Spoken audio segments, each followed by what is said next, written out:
Bismillah ar-Rahman ar-Rahim. Bon, dans cette vidéo, on va commencer le chapitre 4 sur les mesures réelles et complexes. Dans tout ce chapitre, X est un espace mesurable et K égale R ou C. Section 1, mesures réelles et complexes. Paragraphe 1.1, définition et propriété. Bon, commençons par la définition d'une mesure réelle ou complexe. On dit qu'une application mu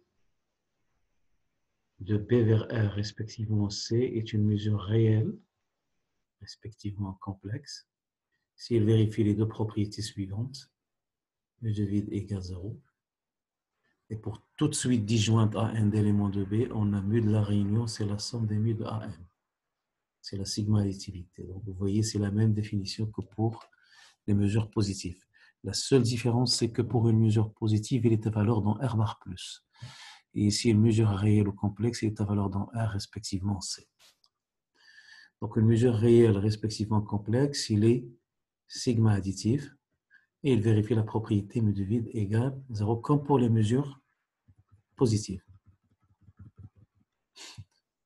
Bon, regardons cette deuxième propriété. Bon, mu de la réunion des AN existe toujours puisque mu est une application. Donc ça veut dire que cette somme existe. Donc ça veut dire que cette série est une série convergente.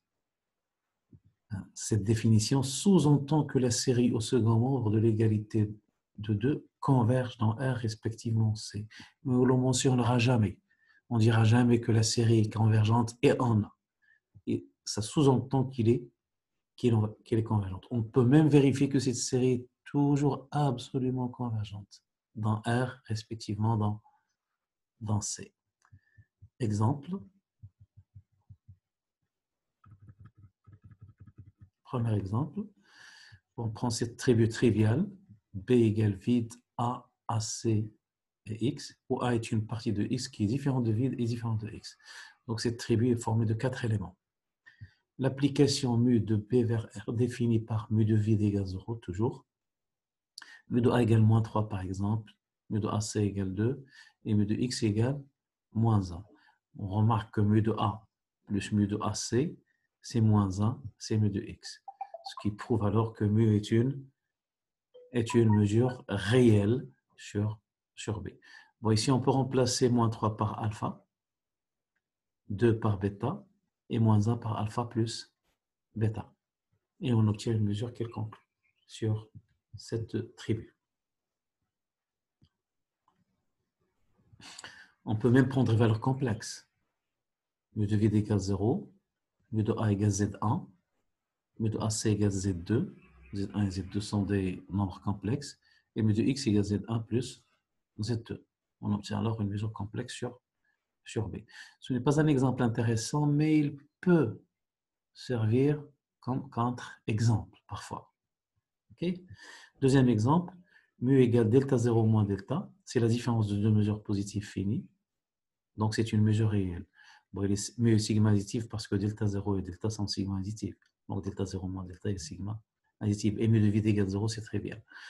C'est une mesure réelle, bien sûr.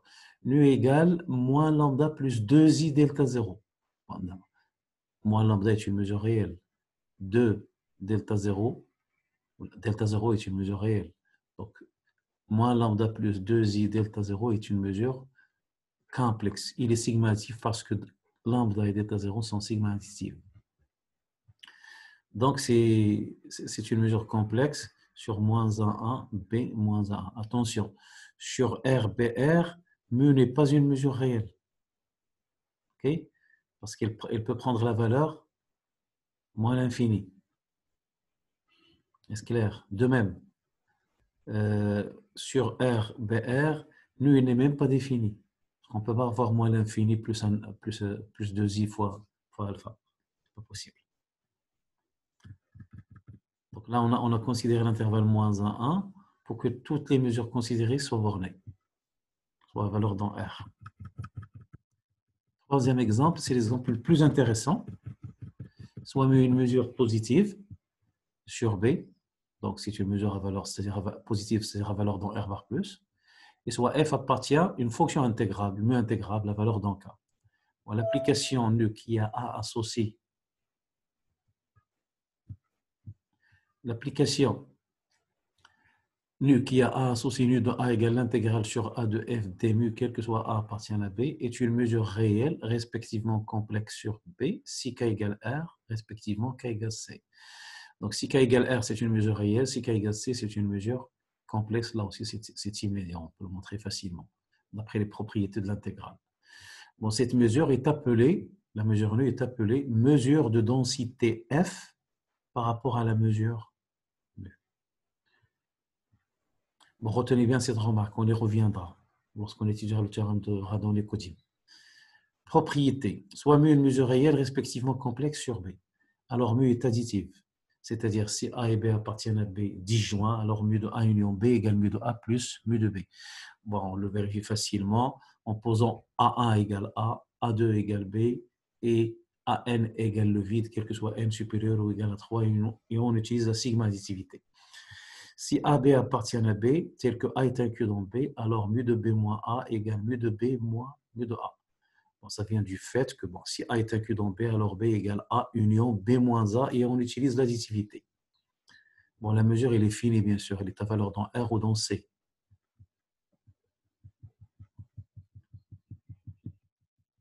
Troisième propriété, l'ensemble des mesures réelles, respectivement complexes sur B, est un espace vectoriel sur R, respectivement C.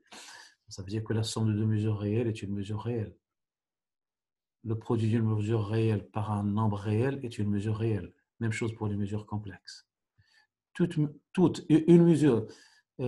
mesure positive n'est pas nécessairement une mesure réelle, parce qu'une mesure positive, elle peut prendre la valeur plus infinie.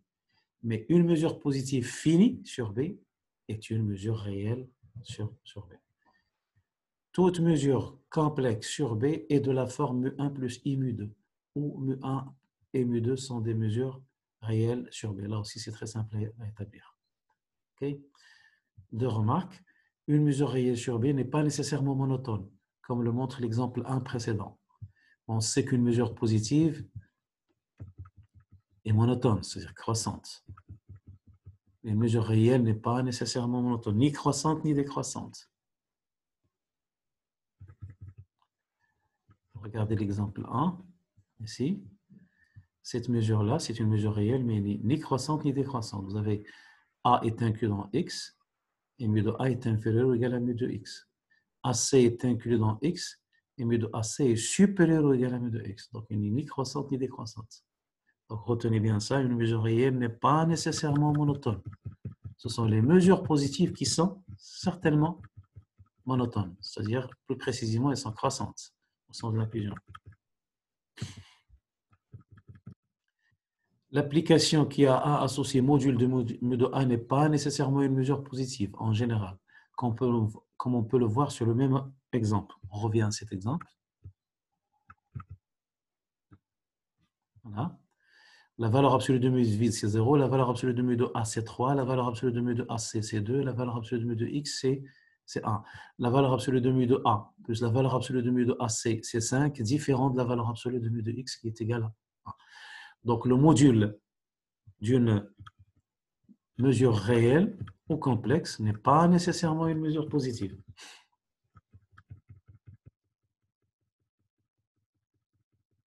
En général. Proposition. On récupère, on a encore le terme de continuité d'une mesure positive. Il reste vrai pour les mesures réelles et complexes. Soit une mesure réelle ou complexe sur B, on a les deux propriétés suivantes. Pour toute suite croissante AN d'éléments de B, on a mu de la réunion des AN égale la limite de mu de AN. Donc la limite existe, la limite du mu de AN existe, il coïncide avec la mesure de la réunion. De même, si AN est une suite décroissante d'éléments de B, alors on a mu de l'intersection égale la limite du mu de AN. Donc la limite ici existe et elle coïncide avec mu de l'intersection. Bon, on notera ici qu'on n'a pas besoin d'ajouter la condition il existe N0 tel que mu de A N0 est fini, bon, parce que mu est à valeur dans R ou C. Il ne prendra jamais la valeur plus infinie ou moins l'infini. Bon, la démonstration est similaire à celle donnée en S5. C'est la même démonstration. Là, on se ramène à une suite disjointe en posant B1 égale A1 et Bn égale AN. moins AN moins 1 et on obtient le résultat.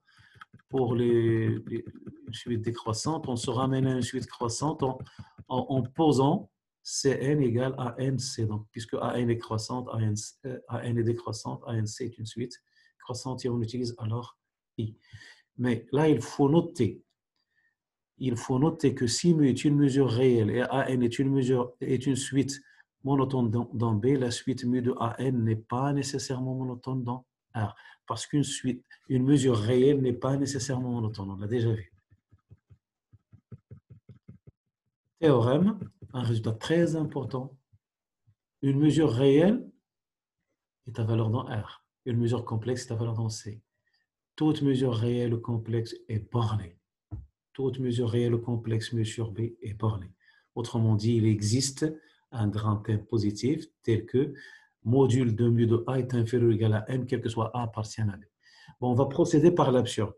Supposons que mu n'est pas borné. Alors, sup de module de mu de B, B décrivant B égale plus l'infini. Bon, puisque cette borne supérieure est infinie, donc je peux trouver un élément A appartenant à B, tel que la mesure de A est aussi grande que je veux.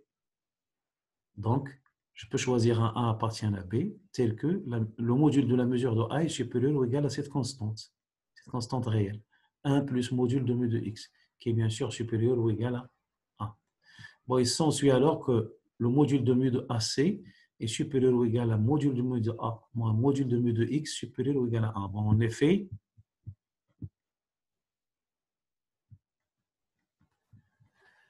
bon, on a module de mu de A est supérieur à 1 plus module de mu de X supérieur ou égal à A.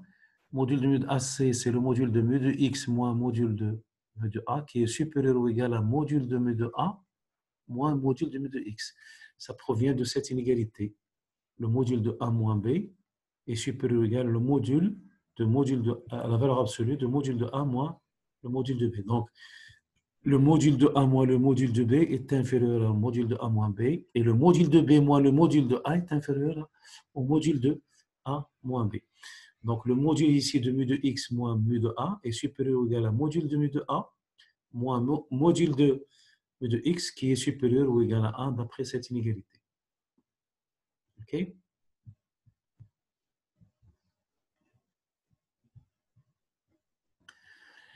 Voilà, donc on peut choisir un A appartient à B, tel que module de mu de A est supérieur ou égal à A, module de AC est supérieur ou égal à A. D'autre part, d'après cette relation,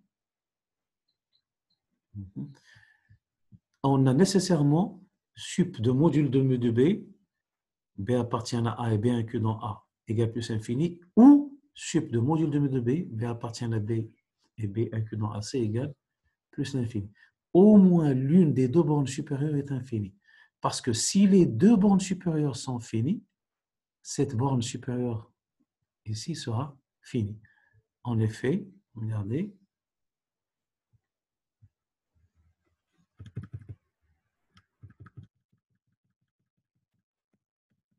on a sup, le module de B, B décrivant B, est inférieur ou égal à sup de module de B inter A plus module de B inter AC tel que B décrit B. Juste en utilisant l'additivité de mu et l'inégalité triangulaire. Donc cette borne supérieure est inférieure à cette borne supérieure, qui est inférieure à la somme des bornes supérieures. OK? Et B inter A, c'est un mesurable qui est inclus dans A. B inter AC, c'est un mesurable qui est inclus dans AC. Donc cette somme de bornes supérieures ici est inférieure à cette somme de bornes supérieures. Elle est inférieure à sup de module de mu de B tel que B appartient à B et B inclus dans A, plus sup de module de B, module de mu de B tel que B appartient à B et B inclus dans AC. Donc si l'une des deux bornes supérieures ici, ou bien si les deux bornes supérieures ici sont infinies,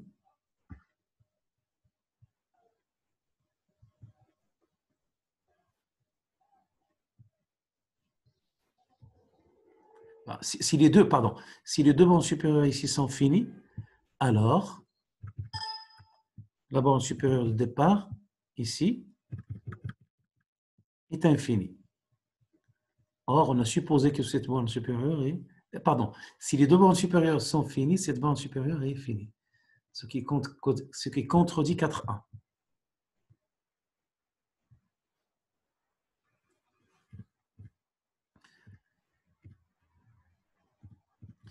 Donc, en prenant E1 égale soit A, soit AC, bon, si cette borne supérieure-là égale plus infini, on prend E1 égale A.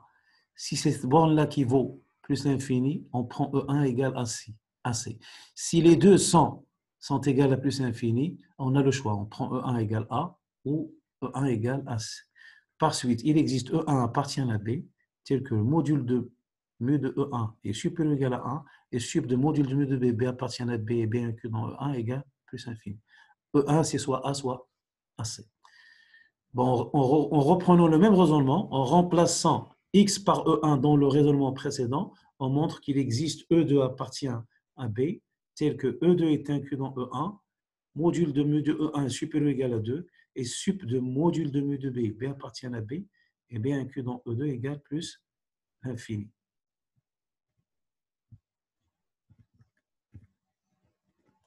Bon, on a sup de module de mu de B, B appartient à B, et B inclus dans E1 égale plus infini. Donc, il existe un A appartient à B, c'est que A est inclus dans E1, et module de mu de A est supérieur ou égal à 2 plus module de mu de E1. Parce que le sup ici, c'est infini. Donc, on peut toujours choisir un A tel que le module de sa mesure est supérieur ou égal à cette constante qui est supérieure ou égale à 2. Donc, le module de mu de E1 moins A, c'est le module de mu de E1 moins mu de A, parce que A est inclus dans E1, qui est supérieur ou égal à module de mu de A moins module de mu de E1 supérieur ou égal à 2.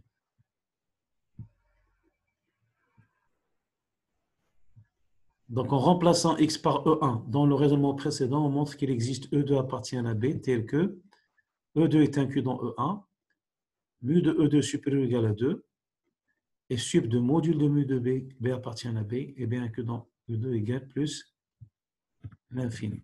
On construit ainsi par récurrence une suite décroissante En dans B, telle que l'on est pour tout n, module de mu de En supérieur ou égal à n, et cette bande supérieure égale à plus infini. On en déduit alors que le module de la mesure de l'intersection égale la limite, d'après la proposition précédente, égale plus infini, puisque module de mu de n est supérieur ou égal à n, quel que soit n. Et ceci est absurde. Ceci est absurde parce que le mu de l'intersection appartient à K, donc son module est toujours fini. Voilà, c'est terminé pour cette séance. À une autre vidéo, Inch'Allah ta'ala.